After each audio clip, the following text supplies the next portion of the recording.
Hello, my friends. Welcome to the Life Shift Podcast. I am here with Alex. Hello, Alex. Hello, Matt. Thanks so much for having me on. I really appreciate it, and I'm excited to be here.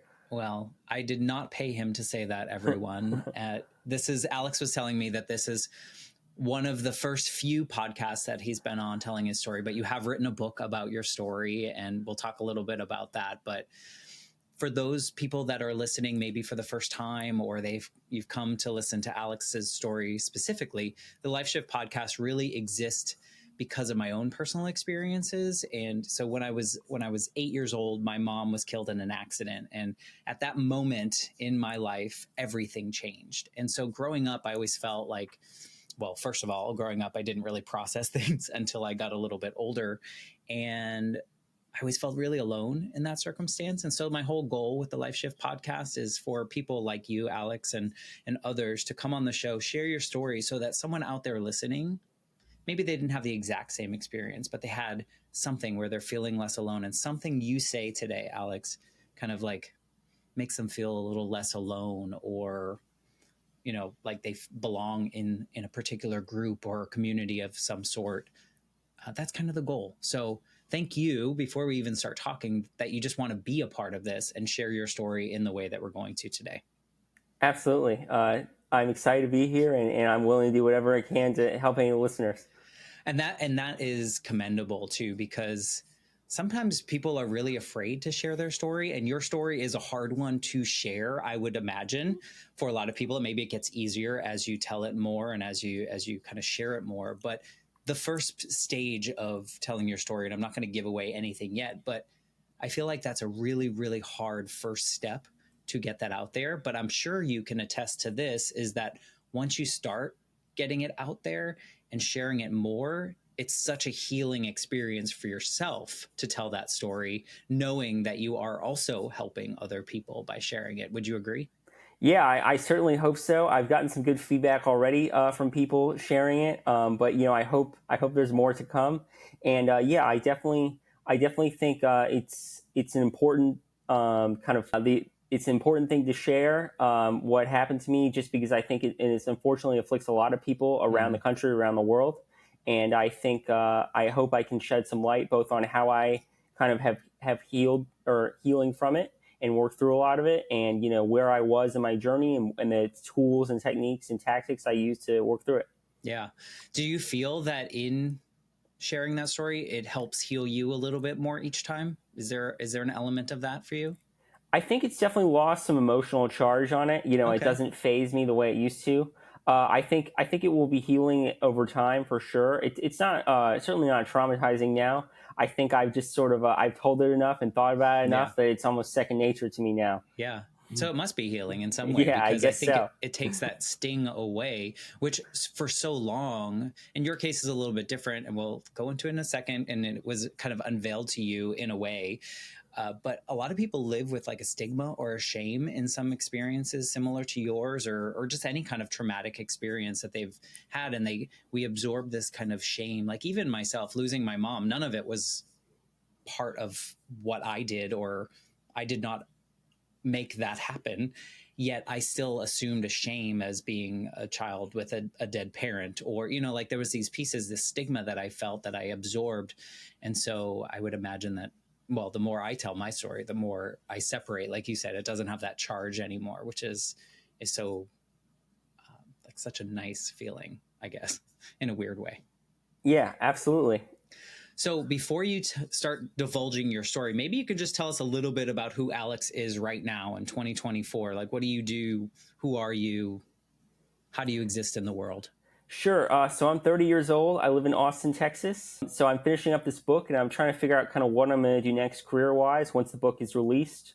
I'm thinking about going as maybe do an emotional health practitioner, and kind of helping people integrate psychedelic experiences. And then I've recently started taking steps towards starting a nonprofit to help people pay for psychedelic treatments. Awesome. And then I'm still looking into more of an entrepreneurial path as well. I really like business and kind of sales and commerce.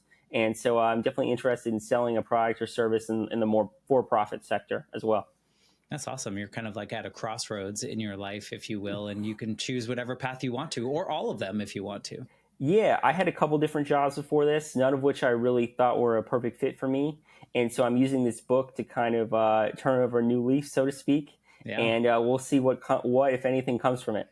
Hey, you never know. This is your path to create, and you can and do what you want with it. And that's kind of the exciting part. And I think a lot of us have these limiting beliefs, and it sounds like you are kind of just opening the door to whatever comes next and kind of play whatever cards you get dealt. Yeah, one of the things I'm working on in kind of my whole life is try to be less control oriented and try not to plan everything out and sort of because I think when I'm trying to control everything, it's hard to stay in the moment. It's hard to stay Mm-hmm. present. It's hard to stay relaxed and kind of and it's hard to be open to serendipity or new activities because I'm so kind of dug into like I'm going to do X, Y, and Z, and so I think kind of learning to let go a little bit. Not so much. I think it can get overdone. Like I see people like things will just happen, and I think things generally just don't happen. I mean, obviously steps are good to be taken Right. towards doing things, but I think I was pretty skewed the other way, and then I was super concerned if anything even slightly deviated from what I thought should happen, and Yes. I would get angry or frustrated or like it's not happening quick enough. And I think again some of that is good. It's like kind of a spectrum or a scale, and I'm trying to be a little less toward the top of that scale, if that makes sense. Oh, it totally makes sense. And I talk to a lot of people about kind of the way I grew up was very much with the checklist. It was just like Exactly. a fake checklist, if you will, like society's checklist. Like I had to do things in a certain order. And if it didn't happen a particular way, like you explained, kind of like, oh no, like I've lost control, when really my path was just a little bit different. It was deviating from whatever I deemed as the checklist that I had to follow. So I totally relate to that. And I'm glad you're finding somewhere on the spectrum that's not so predetermined. Yeah, I think I really struggle with perfectionism and a lot of that comes from the lack of control I had as a child Right. and trying to get that control back through like checklists Yep. or perfectionism or planning or kind of the rigidness and kind of structuredness. Yeah. I think a lot of people can relate to that. And I think that leads nicely into your story. I think that maybe you can kind of paint the picture of what your life was like leading up to really this significant shift in your life that started changing things for you to become this version of you. So go back as far as you need to, or however you need to paint that picture, but we'd love to hear that before times of Alex. Sure. So I was traveling abroad. I was 23 years old, and I was riding a bike around the Netherlands. And when I got off the bike, I started having these horrible pelvic floor problems. I don't know. Pelvic floor is basically an area you really don't want to have problems in. So I was having trouble with ED, erectile dysfunction. I was having trouble, defecating. It was really bad. And it just was super tight. Like it wasn't necessarily, and nothing was structurally wrong, but I couldn't figure it out. And so I saw probably 20 doctors around the country. I had nerve injections at one point. They wanted to put like a stimulator in my pelvic floor to try to like loosen, like a Right. pain simulator. I did a ton of pelvic floor physical therapy. I saw a bunch of acupuncturists. And this is all young 23, 20? Yeah, 23 Wow. to about 27. Wow. So it was about 4 years of. I moved to New York to see special pelvic floor therapists and acupuncturists, and that didn't work. So I got Botox injection, like all sorts of stuff. It was really miserable. So I was having to go to the bathroom all the time. I couldn't get a very good erection at all. It was painful. And so I wasn't sure what to do, and I was really kind of stuck because I was like, I can't live like this forever. This is super miserable. I was really struggling in every way, and I had no idea what to do. And Yeah. so I'd heard from a couple other people, Tim Ferriss, the entrepreneur, in particular. He had used psychedelics to heal from childhood sexual abuse. Unfortunately, he was sexually abused, and so I told myself I was doing psychedelics for anxiety because I was struggling with a bunch of anxiety, and I heard this psychedelics could maybe help. It didn't have anything to do with my pelvic floor at all, at least in my original definition. But it became pretty clear after a couple sessions. My facilitator had kind of gotten tired of me kind of stalling, and during a MDMA assisted psychotherapy session, MDMA is kind of one of the psychedelics people use to kind of feel more open and sort of less guarded and kind of let go of trauma. And I can talk more about that, but it became pretty clear that I'd actually been horribly sexually abused by an authority figure when I was 6 years old, 7 years old, in all the worst ways. And that was why, I had a bunch of repressed emotion and repressed trauma, and it was literally like tightened in my pelvic floor area. I'd also have a bunch of other muscle tension too in my neck and my shoulders and my back. So my whole body was pretty screwed up by this point. I was like 27 years old. I was really struggling. And so it became pretty clear after she asked me that, and I was like, oh my God, because you're very open with MDMA, and it kind of helps the trauma come up, because it sort of helps disable the fear center in your body, in your brain. And so when you kind of can work through things in a more therapeutic way and kind of a less guarded way. So I did it with a mask and music and a shaman and all that. And so she asked me, and it was like, unfortunately, I realized I had been sexually abused. And that's when everything started changing for me, because by able to work on my abuse, that's when I started working on all the feelings and all the shame that the abuse brought up for me, and kind of all the fear and all the muscle tension that was coming out as repressed trauma. So I think that's when my life really started to change. Yeah. I mean, you just gave us a lot. And first of all, I'm sorry for what you experienced. Well, in a lot of ways, I mean, as a child, especially, but then what you went through as a young 20-something-year-old, when your life, I guess, in that checklist that we were talking about, like everyone's in their prime and doing all these things. And here you are having to deal with physical ailments that you couldn't uncover. Like you just didn't know why they were happening, but yet you were open enough to try these psychedelics of some sort. Was there anything that, like, had you dabbled in that space, or was it just really you heard someone else kind of talk about how it helped them and you were like, I've tried everything else, I'm gonna jump into this? Because I think that's not something that normally people jump to right away. Yeah, it's funny. I'd done MDMA a couple times at concerts, and it was a dramatically different experience. It's not the same at all. I think therapeutically it's much different, because you're in a much different environment. There's something about mindset and setting are super important for psychedelics. And I think in the college years when I did MDMA, I wasn't in the mindset to work through any of this stuff. It was like to feel better or party. Yeah, different goal. Yeah, exactly. But I think in that setting where it's like very quiet and like the shamanic music, and you have an eye mask on, which is super important because it helps you stay in your thoughts and in your feelings instead of like concentrating on external things. So that part, and then kind of the mindset that I was going in to kind of work through stuff, I think was a big differentiator for me. But again, I was just going in to do psychedelics originally for anxiety, because I was struggling with that. It wasn't even to do anything on my pelvic floor. I didn't think they weren't related at all.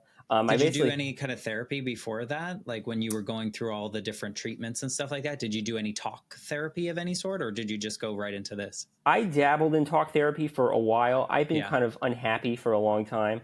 Okay. But it really was totally ineffective for me until I started doing psychedelics. And psychedelics really started to open me up. I had a very strong like ego structure, and I think because after trauma, your kind of default mode really tightens up. And I guess what that sort of means is you're kind of less open. You're kind of less in touch with your feelings, I guess, and more kind of dissociated. And so I think as the psychedelics started kind of breaking down and reorienting my ego structure, I started to feel more open in therapy. And I think one of the best things about psychedelics is it opens the door for better therapy. And so once I started doing psychedelics, that's when I started really making progress in therapy. That's when I realized I actually was really resentful of my parents. I didn't really quite get that before because they had missed my abuse.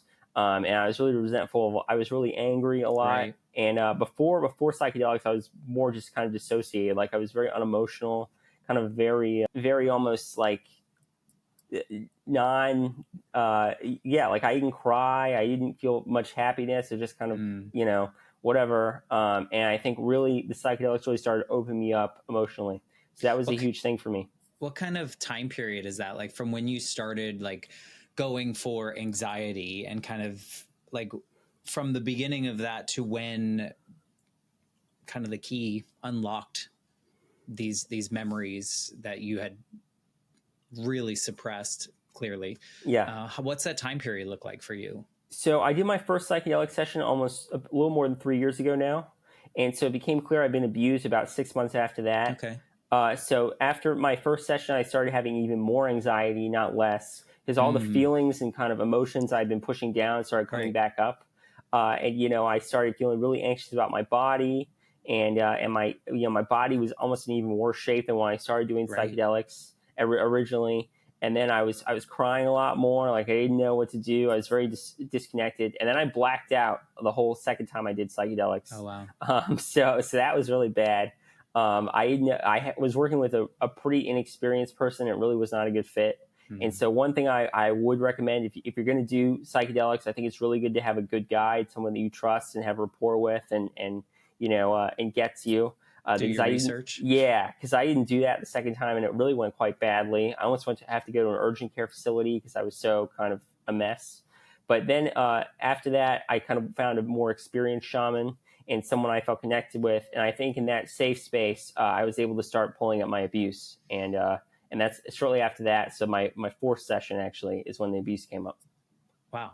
So, I mean, I guess it was fairly quick. And before we get into that specifics, it's just so interesting to me to think about being like a shell of a kind of like the way you describe yourself was kind of like a shell of a person. Like you were doing all the human things, but you weren't feeling all the human things. You were just kind of going through the motions of living, if you will, not happily because you were in pain. But then the idea of going for your first time and like things crack open a little bit, I can imagine what that swell of like overwhelming, I haven't felt these things for 20 something years and now I'm like in a flood of it.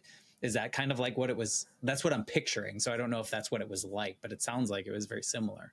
Absolutely. Yeah, I think it was a real red flag that, I was pretty emotional and I cried a lot as a kid. But by the time I was like 25, 26, I just was pretty like, I had family members that had gotten really sick and I was just kind of, pretty nonchalant about it. So I was all thinking, no feeling at all. And I think that's a really tough way to go through life. I think the intellect and thinking is only a part of a whole person. And that's something I've kind of learned over time.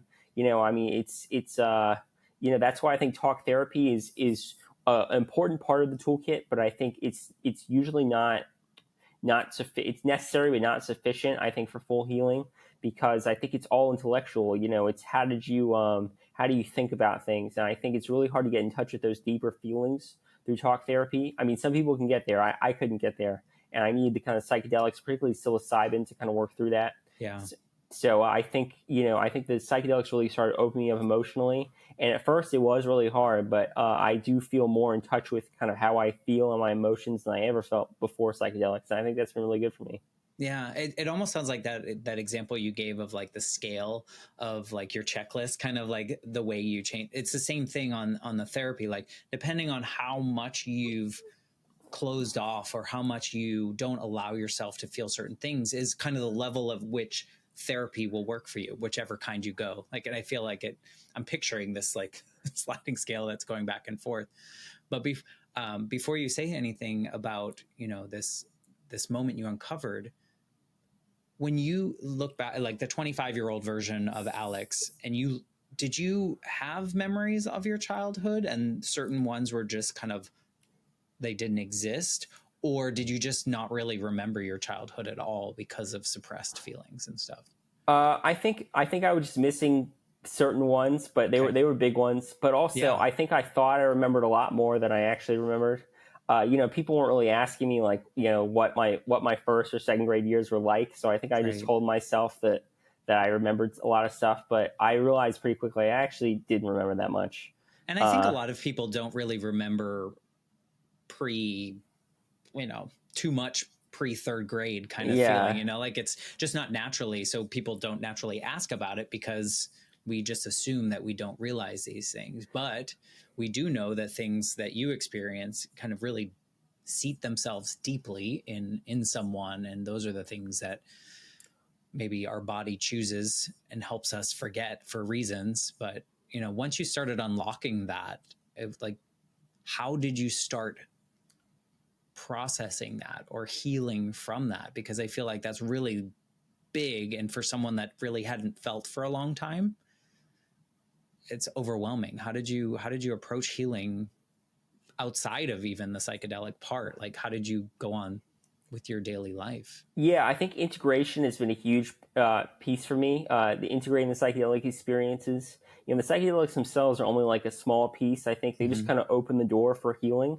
Yeah. So I found a shaman. I do holotropic breath work or kind of energy work with her every week. Oh, wow. I still Okay. do that, and I've been doing that for years. I do EMDR, eye movement desensitization reprocessing. That's a more common therapeutic technique. I think it's been pretty helpful for me. I I've heard actually a think few of my guests use yeah, that to uncover some things from their past as well. yeah, I actually think the breath work and psychedelics have been more important for me, but EMDR Yeah. has been good. And then I see a body worker, and I think kind of like when she massages me, sometimes I cry during that, and kind of when she pushes on certain parts. And I think that's been helpful to get more in touch with my body and sort of because my body was very disconnected, very dissociated. And I Yeah. think as I've gotten more in touch with myself, more of my body has come online. And so I think the body work has been really helpful there. And then I recently started taking up dancing. So that's been good too, to kind of keep getting in touch with my body and getting, I was very disembodied. Now I'm trying to become more embodied. And so I also see an intimacy coach as well. I've been having trouble with intimacy my whole life. I think in retrospect, that was the biggest red flag. I've been abused. I was Mm-hmm. really struggled, you know, uh, with sex and kind of with women, and kind of that emotional component. Right. And so I've been working with her for a long time now too. So, and then I've been doing kind of some traditional talk therapy along the way as well. So I think those kind of, I guess, 5 things would be kind of some of the bigger things I do. I've done a lot of acupuncture too and some yoga, but I think generally like the You really whole, dove in. yeah, I was committed. I think the Yeah. holotropic breath work and the psychedelics have been the most important for me. So thinking to that day where like things started to flood back, how, I don't even know like how to ask this question because I can imagine the devastation that comes out, or it would for me, I think. Was there like what was that initial reaction to that? Like how do you question yourself? Was that real? Did that actually happen? Why haven't I remembered this? Like what was that experience like for you? Yeah, there was a lot of shock.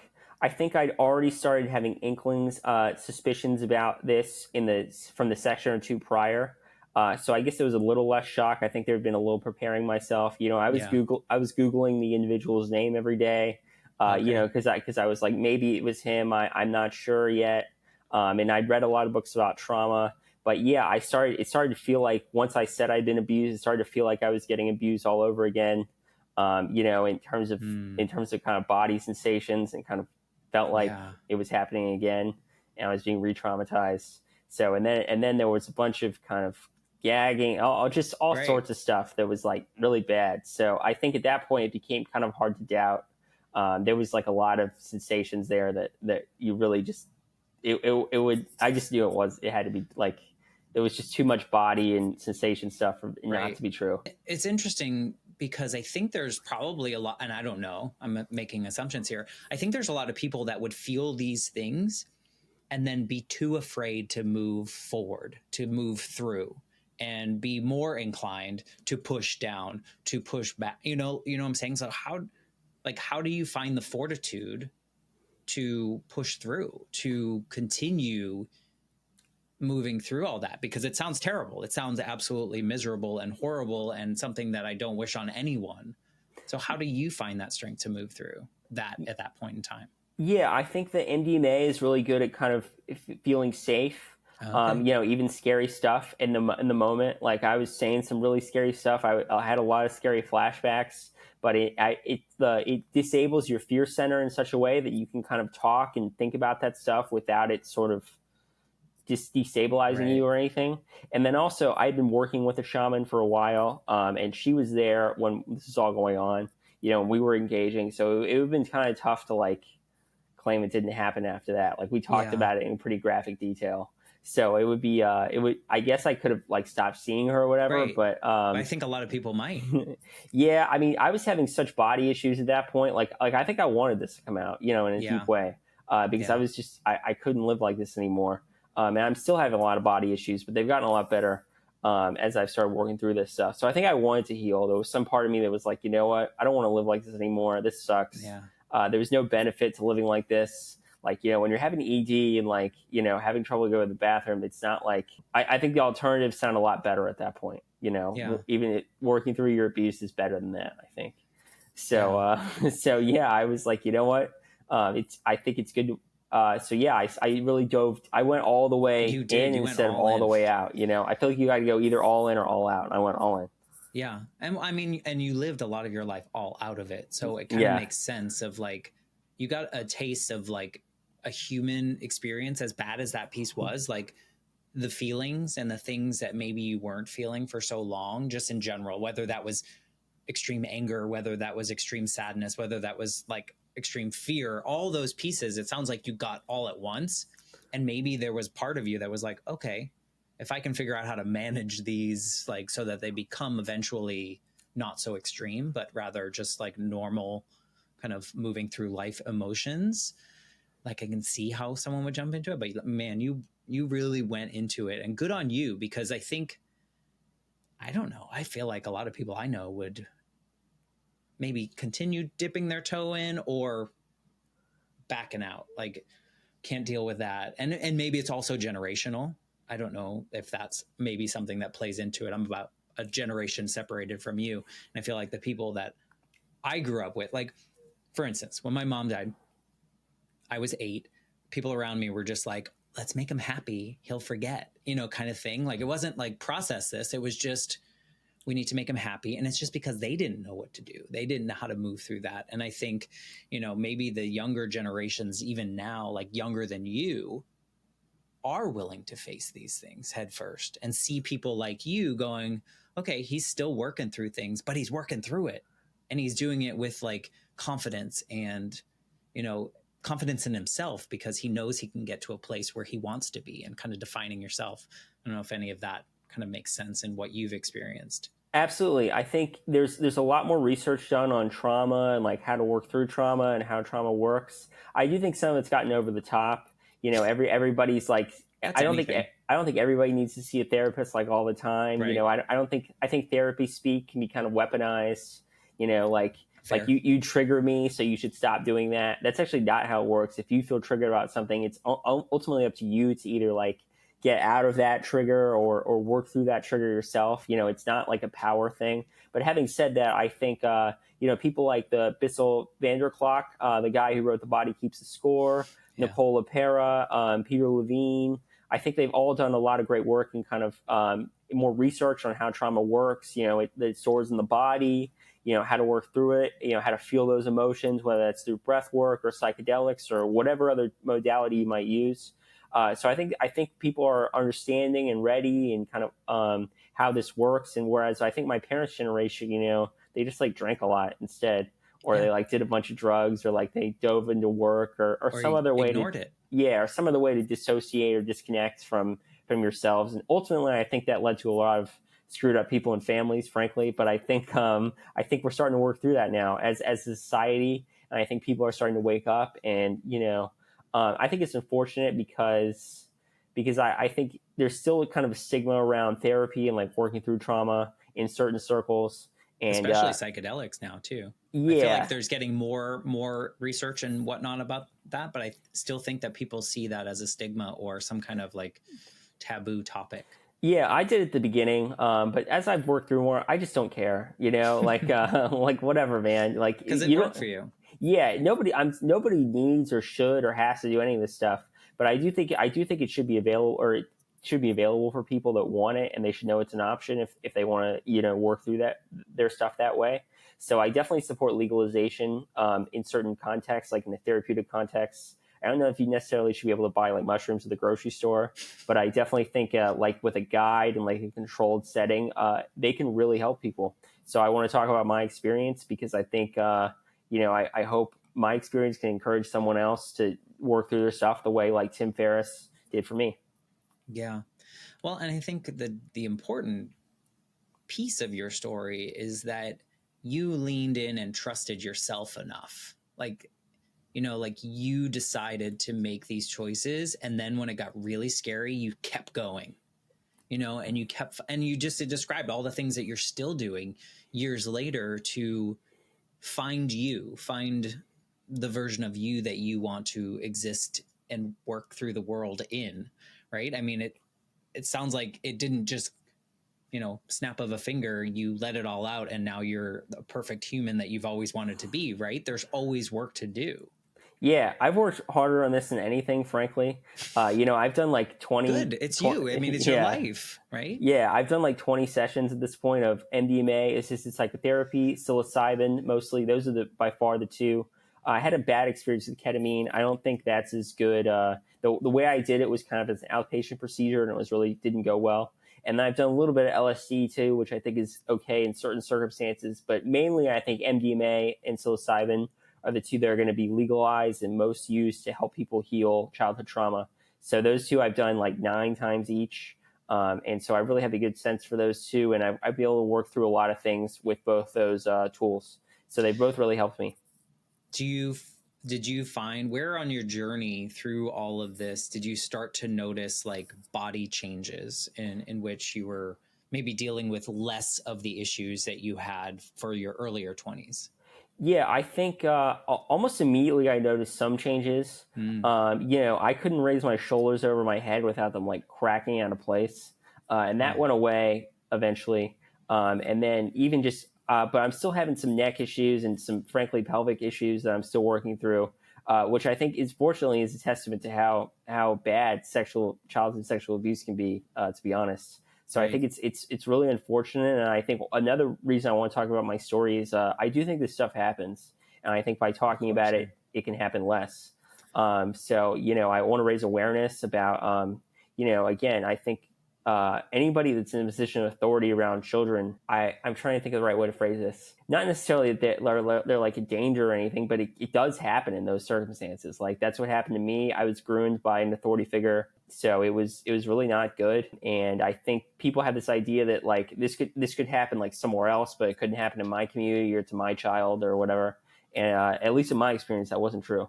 Right. Well, I mean, I think like you said, the more people are talking about this, that it exists, and we're not just brushing it under the rug and pretending that this doesn't happen.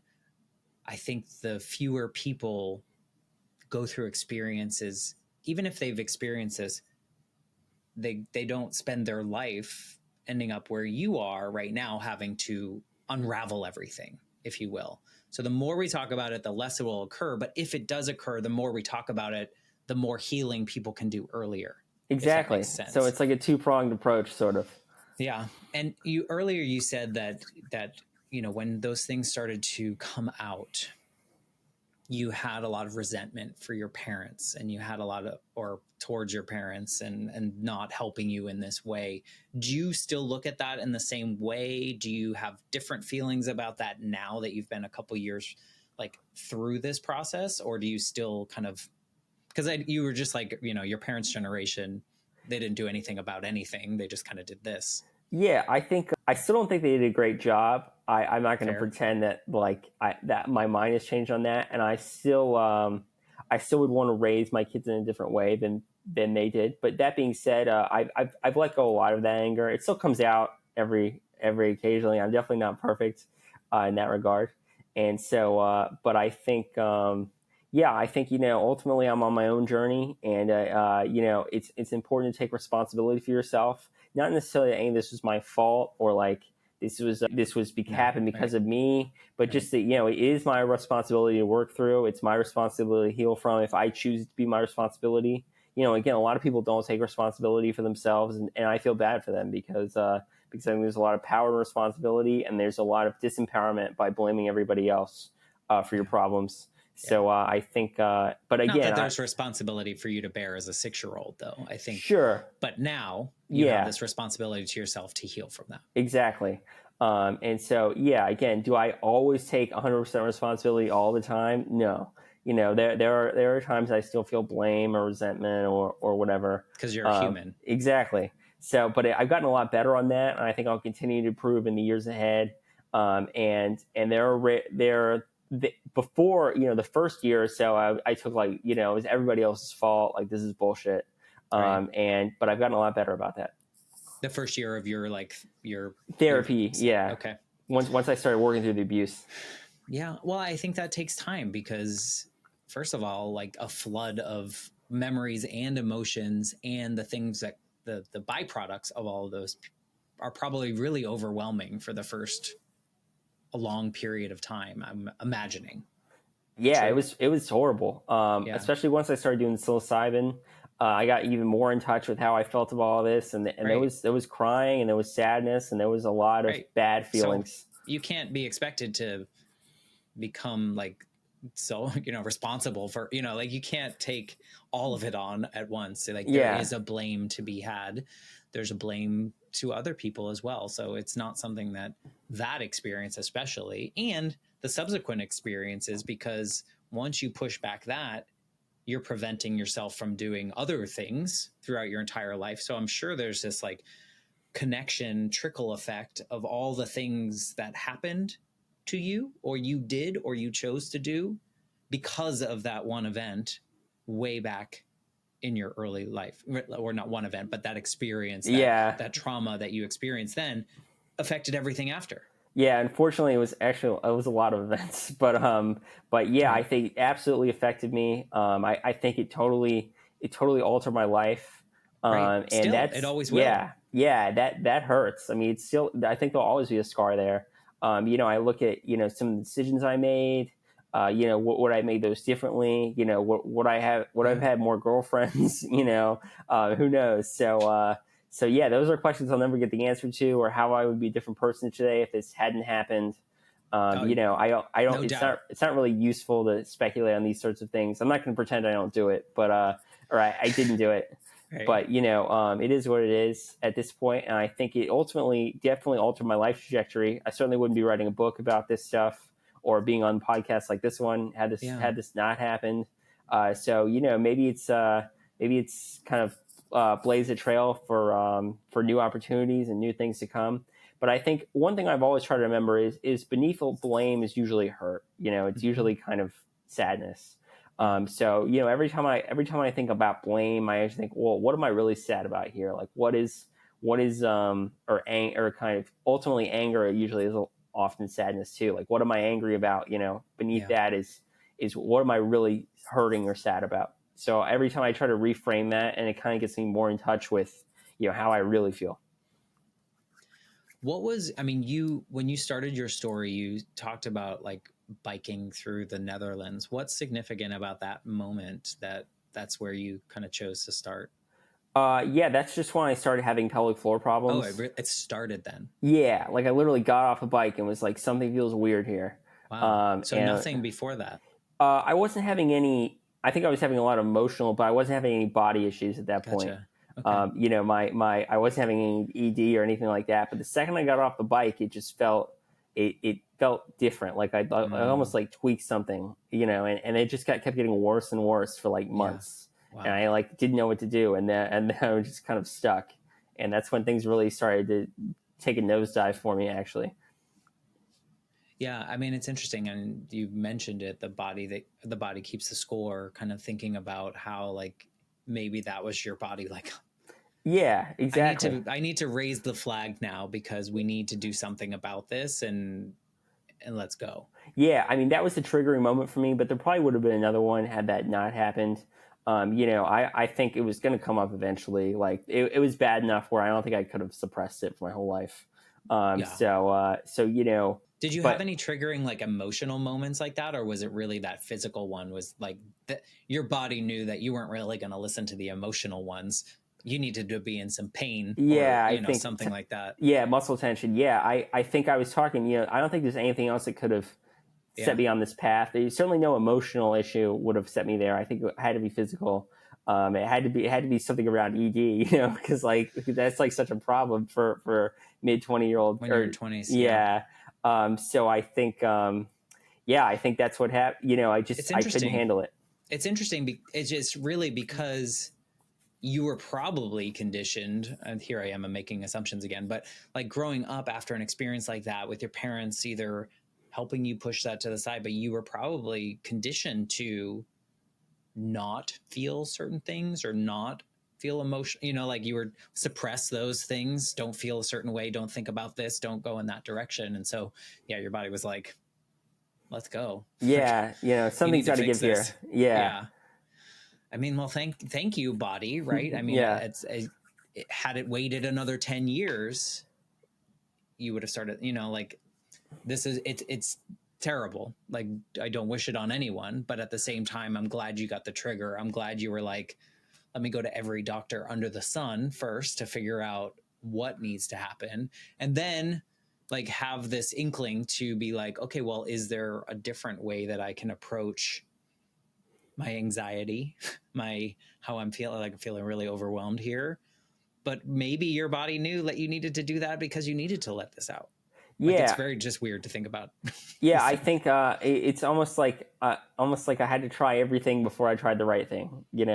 Like try all the wrong things first. I saw a ton of urologists, and they were all kind of useless. They're like, either this will go away soon, or like you could be permanently damaged here. They had no idea. I think one thing that people don't get is most medical doctors, they don't really understand emotions or psychology or trauma very well at all. I don't think there's not a good mix there between like that kind of emotional and kind of the MD model. So it's really kind of, they're very siloed. And so they were all like, injections, or like, I don't know. Some of them did recommend talk therapy, which I guess in a way was like sort of the right approach. I was too far gone for that to be really effective. But nobody recommended psychedelics or any of the kind of other healing modalities beyond talk therapy. Yeah. So, but most of the MDs, I want to be clear, were like totally just pointless. Like I saw not helpful. They would prescribe like Viagra to like try to get my confidence back, or like some other, crazy stuff like that. It's very, I would imagine like book smart heavy, in a way, like we're prescribing, like whatever this says is supposed to happen. And when you don't have those answers, you kind of go to what you've tried before, essentially. Yeah. So, I mean, good on you though. I think you're blazing a trail of like trusting yourself enough to discover what works for you. Right. Yeah. Because like I said before, I don't know, people I know, I feel like if you did that first session or the fourth session and things started cracking open and getting really overwhelming, a lot of people are running for the hills, like, and good on you for like leaning in, not just leaning in, like running in. Yeah, thank you. I think I've always been sort of like that, but also I had really good qualified people around me. I don't think it would have come up that way if I didn't have like a really good shaman that I trusted, that I worked with every week. Yeah, and I didn't have a good therapist at that time. But it's still really easy to not go back. That's true. I think I was just really motivated and like, why not? I'm only going to be here once, like in this life, so I might as well try to be the best I can be, in all phases. To be clear, not like every second of every day, because I think that hustle culture gets kind of over the top. Right. Like there are days, where I'm not the best I can be, and that's cool. But I think in a longer term sense, like in a growth, like over a lifetime sense, I think it makes sense to try and grow. Why not? And one other misconception I want to clear up is I would totally see doctors if I like broke my arm or like broke my collarbone, or like they need to, like, I think they're really good at like fixing, acute issues. Like if I got in a car crash. But for chronic, like lifestyle or like emotional stuff, or nutritional stuff, I think they're really not. MDs as a group, I'm sure there are exceptions here. I'm just speaking in generalities. And your own experience. Yeah, my own experience. I think none of that stuff they're very good at least the ones I saw. And you have a really, I mean, I guess it's not unique, but you have a unique, probably something they don't see all the time situation. And so, you're clearly blazing a path, and you're creating awareness for people that are also experiencing chronic things that are unexplainable until we kind of dig in and do what you did. But I'm curious of what made you want to write your book. Yeah. So I actually, I tried to hold my abuser accountable, and it was not successful, at least so far. So that's one of the reasons I want to write it. I'm going to be honest. I am hoping to continue to try to hold them accountable. So we'll see what happens there. I don't name him. Is that for you, or is that for justice in general? Both, I'd say. Okay. I know I wasn't the only one. There's kind of, I can't really talk about, but I do know that for sure. And I think he's not a good guy. And I think it would be cool if he were to be held accountable. So we'll see what happens to that. I don't name him specifically in the book, but I think it's not that hard to figure out. It's kind of for people that read the book, I think they'll get why. And then I wanted to write the book because I'm not sure what I'm going to do next with my career. So this could be a good way to kind of figure that out. And then of course to help people, like Yeah. I think there are a lot of people struggling with childhood trauma and sexual abuse or chronic pain. And I do think this book could potentially lay out a roadmap for how you can work through all those things. So I Yeah. think that was really good. And then I think I really wanted to have this chapter of my life sort of written down. I think I'm going to show this book if I have any grandchildren. I would hope that maybe they'll want to read it. It will be therapeutic to show my friends and family. Some of them have already read it and they've said it was powerful. So we'll see. Yeah.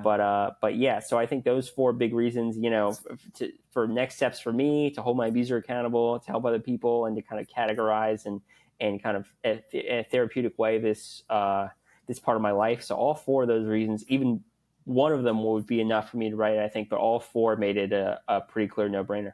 Yeah. How did you approach it? Is it structured more like memoir? Is it more self-help? How do you categorize it for other people? It is entirely a memoir. I was going to do some more kind of knowledge share, so to speak, Mm-hmm. about psychedelics. I think there's a little bit of that, but it's through like conversation and through my own experience. Yeah. But it's like in an I fashion. The whole book is basically about me and my journey.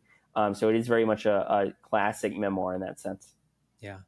I think it's important though. I think that's where people get inspired. Like just like you listening to Tim Ferriss and the little seeds that he planted by sharing his story. He wasn't telling you what to do. He wasn't, giving you instructions on what to do next. It was just really, you heard his story and you were like, Exactly. maybe I should try something. So I think you're probably doing that with your book. That's certainly my hope. And I think people learn through stories and through others versus like facts. I can say all I can do, and I think facts are important for sure. I think I definitely took away some facts like MDMA. Its cure rate for PTSD is way higher than talk therapies, and so that's a fact. But I think ultimately, my experience, my story, and stories like mine are a better way or a more impactful way maybe to help other people in their journey. Yeah, because that's how we connect. We connect through stories. We don't Yeah. connect through facts. Yeah. We don't relate to people through facts. We relate through their stories. And someone reading your book might not have had the exact same experience, but they might have felt very similar to the way that you felt or the way that you describe. And that's where the connection happens. And then that's where they get inspired to maybe try something that worked for you or, avoid things that didn't work for you or whatever it may be. But you're right. It's all about the story. So I'm glad to hear that you did it in that way because one, it just sounds really healing for the individual. I hope you felt some kind of catharsis getting it all out onto paper. Yeah, I think so. I feel a lot of terror. The book isn't out yet. The book's coming out in September. So until that happens, and frankly, I just think I'm just gonna feel scared about it for a while. There's a some vulnerability to it for sure. Yeah, there's some strong accusations in there that I believe to be the truth, but are certainly disputed. So we'll see what happens. But I'm excited about it too. So I think it'll be good. And one thing I do want to bring up is I think a lot of people does seem like are struggling with chronic pain or chronic muscle tension. And I don't want to claim that it's always like repressed emotions, but I do think in a lot of cases. If you read some of the work of this guy, John Sarno, he healed his back pain by working through repressed feelings of anger and stuff. And I think there are a lot of people, whether that's feeling violated or feeling sadness or whatever, and that does come out in like a tight back or a stiff neck or a tough shoulder. And so I think if you are struggling with that stuff, psychedelics, they could be a good fit for you. That would be because I think chronic pain sucks. Like it's really hard as an experiencer of that. I know a lot of other people have been suffering with that stuff too. And that doesn't necessarily have to be from sexual abuse. It could be from all kinds of trauma. So, yeah. Well, yeah. And chronic pain sucks, yes. But also when you do all that you think you can to try to heal that through traditional, if you will, modalities that you kind of mentioned that you tried in those 3 years before you kind of ventured into your anxiety healing, which turned out to be much bigger than that. It's really disheartening, right? Because you go from doctor to doctor to this, to that, to this, and they're just like, I don't know, try this. I don't know, try this. and then you find what you need to. So I think it's important because I don't know if people are just ignorant is not the right word, but I think that people don't want to believe that it could be something like that. Yeah. Like suppressed trauma or something that makes them very vulnerable and that people might find out because we carry this shame with us, whatever that might be. But I think your story kind of opens that door a little bit. It's just like, look, things happen and sometimes they really suck, like what happened to you. Terrible, should never happen to anyone. Look what he did. Look what he's doing to move through this. You too can do this kind of thing. Yeah, I hope so. That's certainly my hope. I think it's very hard to tap into that kind of unconscious layer of trauma. And I think psychedelics are a really good way to do that. Like you really get into a layer that's like you didn't know was there. Like I said stuff on psychedelics that I was like, wow, like I had so much shame and I was screaming I wanted to die and all this stuff. So it was really horrible, but I didn't even know I felt that way. And then on psychedelics, it became really clear that there was like a part of me that I kind of pushed down and stored away that was like coming out now that was all bad.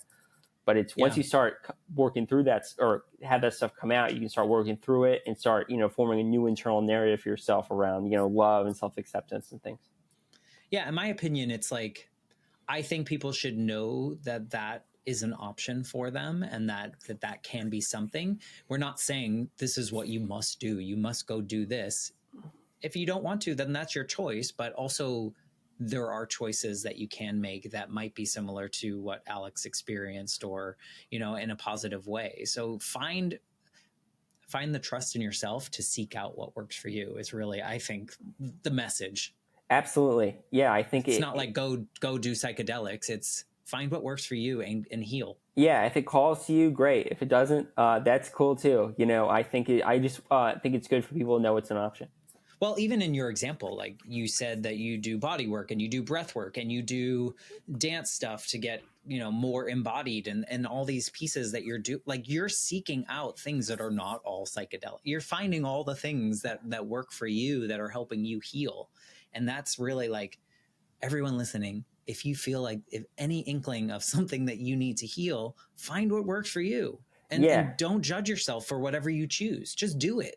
Yeah. Find what works. I think psychedelics is just one part of the toolkit. Yeah. It's probably the most important part for me for sure, but it's just one part. Yeah. No, I think it's important. I mean, thank you for sharing your story in the most open way. I think that's important and good on you for living out loud and living this way, because I think there's a lot of things that you said that a lot of other people would choose not to, out of fear, out of, of shame that they've taken on themselves. So I applaud you for just being so like you. Thank you, Matt. And I would say, I'm going to be dead at some point. So, whether this any of this Hopefully matters, a long time from now. Yeah, but whether any of this matters, I don't know. But the point is, why not say what you think? Not to be in a necessarily mean way. Like I don't just go tell people they're like overweight, but like in general, like I think part of being feeling good about yourself is like telling the truth and saying, what you believe and what you think. And so I try to do that. Well, I think it's important. You're living as authentically. I know a lot of people hate that word, but you're living as real as you can in the body that you have now, with the mind that you have now. And that'll change as you go through more modalities and the things that you want to try to become even more yourself. So I applaud you for just being you and like fully embracing that, because not a lot of people do that. Yeah, I don't think at the end of my life I'm going to look at it like, wow, I wish I, held back more. Maybe that's true, but I don't think so. I don't think so. I don't think a lot of people feel that way. So thank you for that. If I know your book's not coming out until September, but how can people like kind of get connected with you and get in your orbit? Sure. I'm on Instagram. I just started making videos a little while ago. I'm going to have a website pretty soon. So Instagram is AlexAbraham1122. Awesome. So you can definitely reach me there, and feel free to get in touch with me with any questions at all. I'm writing this book in part to answer questions. So if you have any, hit me up. Awesome. We will put those links or that link in the show notes so people can connect with you in an easy way. Before I let you go, I'd love to ask you a question that I kind of ask everyone, and if it's not possible, but knowing what you know now, all the experiences that you've had, leaning into these different modalities and finding out more about yourself and about who you are now and who you are because of those things from the past. Is there anything that you would say to Alex walking into your first MDMA session or your first psychedelic session? Is there anything you would want to tell him? I honestly, I think if I'd really known how bad it was going to be, I'm not sure I would have started. But I would say I maybe it would be okay, but I guess I'd be grateful that I wouldn't tell him anything, because I think it'd be like almost like if you knew what you're getting into, you never would have gone. Like almost like if you go on a hike and like you're halfway up and you're like, I never would have started this hike if I'd known how long it was. But now that I'm halfway through, like I can't turn around now. Yeah. So that would be lame. So I guess you wouldn't say anything. Yeah, I guess I would maybe give him a hug instead. Yeah. that a hug would be much more valuable than any sort of like advice. You're not the only person to say that. I think there's so many of us that have experienced a trauma of some sort, and we really needed a hug. We really needed someone to see us, to know that, you know, we existed in a way. I think so. I think that's a perfect response. I kind of pictured you when you were kind of talking about you wouldn't tell him anything. I kind of pictured you like just watching him walk in, like with pride, like, like good on you. Thank you. Because honestly, like good on you. I'm so inspired by your willingness to find the peace within yourself in a way that is healthy and will give you the best life that you can. So, you know, thank you for just being a part of this journey. I think it will help people, you know, listening that might feel alone or don't know what to do next. So just thank you. Yeah, thanks so much for having me on, Matt. I'm super grateful, and I hope I can help people on their own journey. Oh, no doubt you will. And anyone listening, if you want to connect with Alex, please reach out to him on Instagram. When his book comes out, you'll be connected on Instagram, so you'll know exactly when it comes out and how you can get access to that. And if you are listening and maybe someone you know has experienced something similar or might be inspired by something Alex said, please share this episode with them. We'd love that. And with that, I'm going to say goodbye, and I'll be back next week with a brand new episode of the Life Shift podcast. Thanks again, Alex. Thanks, Matt. Really appreciate it.